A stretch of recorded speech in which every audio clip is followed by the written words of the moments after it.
So now let's talk about part 2 of the Advanced Healthcare Directive, Instructions for Healthcare, otherwise known as your living will. Now you've already clarified your goals and you've already chosen a healthcare agent or surrogate.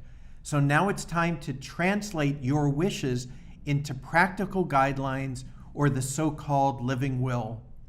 This section of the Advanced Healthcare Directive is actually not mandatory, since the agent you already selected has the authority to carry out your wishes.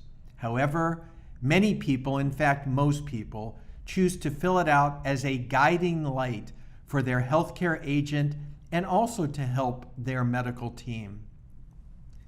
The first section of the living will gives you 2 common scenarios: a choice not to prolong life or a choice to attempt to prolong life.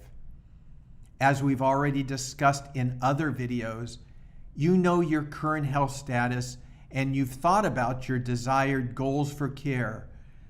This section pushes you a little further. What happens if your health status suddenly changes? What if you get into a devastating car accident or suffer a massive stroke or even a heart attack? What if you are likely to die within a short time and organ-sustaining treatments at best delay but not prevent your death? Maybe you've suffered severe brain damage or in a coma for which you are not expected to recover. It is possible that well-intentioned treatments could actually cause more harm than good. Sadly, that is often the case.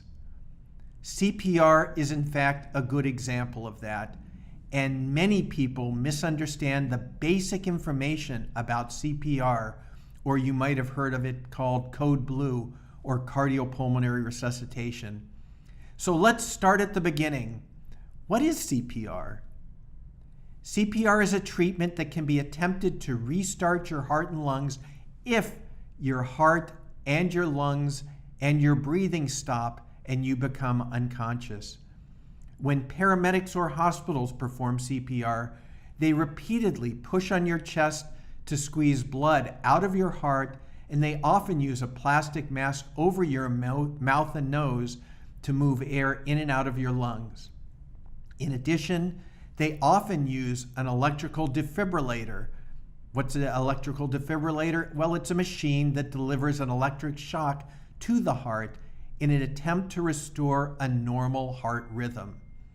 Now, you may have seen in the movies or on television that CPR seems like a very successful type of procedure.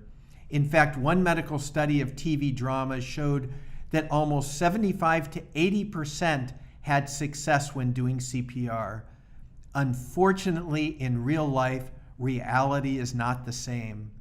Another study found that when CPR was attempted in a hospital setting, one where people actually know how to do CPR, no more than about 20% of patients survive through discharge, and that's the best case scenario. Let's look outside of the hospital, let's say in your home or in the community setting. The success rate of CPR is even worse. Another medical study showed that patients who were over the age of 75 years old, who had multiple chronic illnesses and frailty, showed that the number of survivors of CPR in the outpatient setting was less than 3% or 1% and approached 0. Therefore, CPR itself can cause injuries which are significant to your body and offer very little help. Ribs can be broken, lungs can be punctured, and serious trauma can be caused to your windpipe. So in the end, the success of CPR depends on a number of factors, including the patient's overall health, the patient's disease burden, and why the patient went into cardiac arrest in the first place. It also depends on how long after cardiac arrest started that CPR began. Studies have shown that patients with terminal illness suffer much greater harm than they get benefit from CPR. This is very different than the statistics that you saw on television, or 75 or 80%.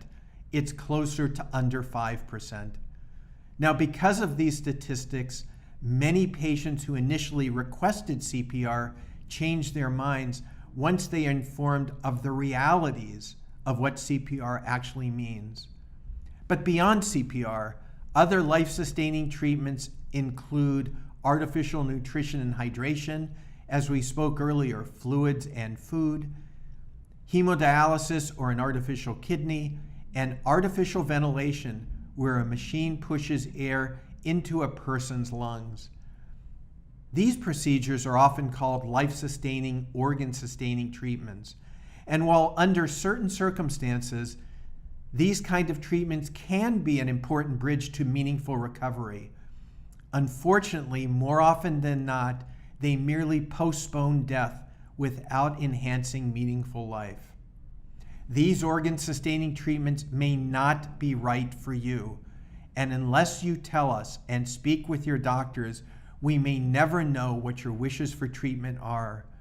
Now, too often in real emergencies, medical teams have absolutely no knowledge of what you, the patient, wishes. If we do not know or are unsure, then these procedures begin immediately.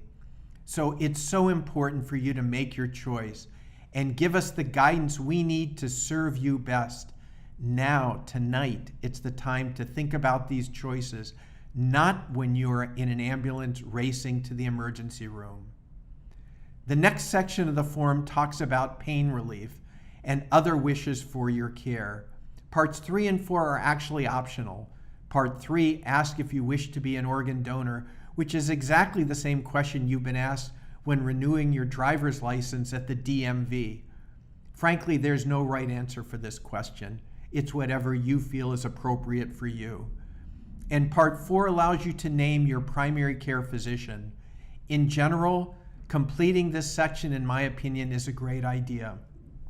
Hopefully, you've gotten to know your primary care physician, either your family doctor, your internist, or even your gynecologist. And in an emergency setting, these doctors can be called upon to promote previously selected wishes and goals and best interests which you have told them.